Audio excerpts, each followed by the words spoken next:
오늘도 회사를 떠나지 못하고 전기요금 절감과 탄소 중립을 고민하는 담당자가 여기 있습니다. 태양광 등 전력산업 기반 기금 사업 사용 실태를 점검한 결과 비이 사례로 총 5,824억 원이 추가로 적발이 되었다고 합니다. 작년 9월에 적발된 비위 금액 2,616억 원까지 더하면 태양광 사업 관련 입법, 부적정 사례는 총 8,440억 원 규모에 이른다고 합니다. 그 중에 특히 대다수의 태양광 발전 사업주가 활용하고 있는 태양광 대출 사업인 금융지원 사업에는 전체 88%가 넘은 총 6,745억 원의 비위가 적발되었다고 합니다. 태양광 발전 사업은 출력 제어 이슈, 개통 연계 이슈뿐만 아니라 이런 안 좋은 이슈들이 계속 발생되고 있기 때문에 시장에 부정적인 요소로 작용할 것 같습니다. 다만 이런 이슈는 언젠가 터질 수밖에 없었던 내용이 아닐까 싶군요. 오랜 시간 동안 이 시장에서 일한 사람으로서 항상 사업 추진이라는 명목 아래 다양한 꼼수가 항상 있었던 태양광 발전 사업 시장이 이번 계기로 좀 더 깨끗하게 정화되고 적법한 절차에 따라 운영되기를 바라봅니다. 이번에 적발된 전력산업 기반 기금 비위 사례는 무엇이 있을까요? 1. 금융지원사업 3,010건, 4,898억 원. 2. 발전소 주변 지역 지원 보조금 1,791건, 574억 원. 3. 전력 분야 R&D 관련 총 172건, 266억 원. 4. 위장 가짜 버섯재 배사, 곤충사 육사 등등. 오늘은 금융지원사업과 가짜 버섯재 배사, 곤충사 육사 관련한 비위 사례를 한번 보겠습니다. 금융지원사업이란 금융지원사업은 태양광 발전 사업을 추진하시는 사업주분들이 100명 중 100명이 모두 원하는 태양광 대출의 끝판왕이라고 볼 수 있습니다. 태양광 발전 사업의 보급을 위해 정말 좋은 정책 사업이라고 생각합니다. 1. 금리 조건. 현재 3, 4분기 대출금리는 변동금리로 2.25%, 이전 1.75%에서 많이 오른 금리입니다. 2. 대출 비율. 최대 90%. 3. 상환 조건. 원리금 상환은 5년 거치, 10년 분할 상환. 4. 금융지원사업 활용 시 혜택. 전체 사업비를 1억 3천만 원으로 감안한다면 사업비의 10%와 개통연계비 1천만 원은 요즘 S&P REC 가격이면 1년이면 다 회수가 가능합니다. 초기에 5년간 이자만 내기 때문에 많은 발전 수익을 올릴 수 있고 6년 차에서 15년 차에는 원리금 납부로 발전 수익이 줄어든다고 하지만 20년 이상 운영을 하기에는 충분히 수익이 좋은 정책 지원 사업입니다. 금융 지원 사업 비위 사례.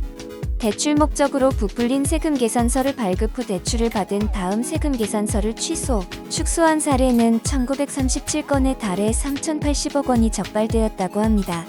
사업주는 태양광을 설치할 부지나 건물이 있고 전체 사업비의 10%, 개통연계비, 그리고 나중에 환급받는 사업비의 부가세 10%만 있으면 사업 추진이 가능합니다. 예를 들어 100kg에 1억 3천만 원의 사업비가 필요합니다. 개통연계비가 1천만 원까지 해서 총 1억 4천만 원이 필요합니다. 대출 90%가 가능하며 발전사업주가 필요한 자금은 사업비의 10%인 1,300만 원, 개통연계비 약 1천만 원, 나중에 환급받을 부가세 1,300만 원이 되겠습니다. 대출금은 1억 1,700만 원이 나옵니다. 다만 이 초기 사업비조차 없는 발전사업주, 수주를 위해서 공격적인 영업을 하는 업체가 사업비를 올려서 대출을 받습니다. 사업비를 3천만 원 올려서 1억 6천만에 신청하면 90%의 대출이 나오며 약 1억 4,400만 원이 나옵니다. 업체는 1억 3천만 원에 개통연계비 1천만 원에도 1억 4천만 원이면 사업이 가능합니다. 사업주는 나중에 환급되는 부가세 정도만 지불하면 공사가 가능합니다. 투자비 없이 사업이 진행이 가능합니다. 실제로 은행에서 대출을 받고 나면 부풀린 세금 계산서를 취소하고 다시 원래대로 재발행합니다. 흔히 말하는 업계약입니다. 저도 한참 영업할 때는 사업주가 왜 너희는 업계약을 안 해주냐 해서 저희는 안 합니다 하니 수주를 많이 놓쳤던 기억도 납니다. 지금 생각하니 오히려 다행인 것 같습니다. 위장 가짜 버섯재 배사, 곤충사 육사 비위. 곤충사 육사는 전체 71건 중에서 57건, 버섯재 배사는 355건 중 202건이 적발되었다고 합니다.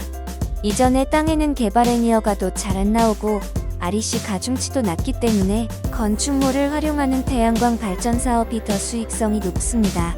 건물 지붕 위 설치 시 인허가도 잘 나오고 REC 가중치도 1.5배 가중치를 받기 때문에 수익성이 좋습니다.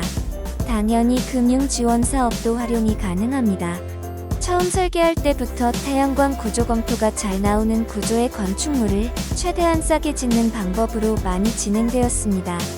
건축물 준공이 되면 바로 태양광 발전 사업으로 진행했습니다. 사실 이건 이미 이전에 많이 털려서 더 이상 이렇게 하시는 분은 없을 거라 생각합니다.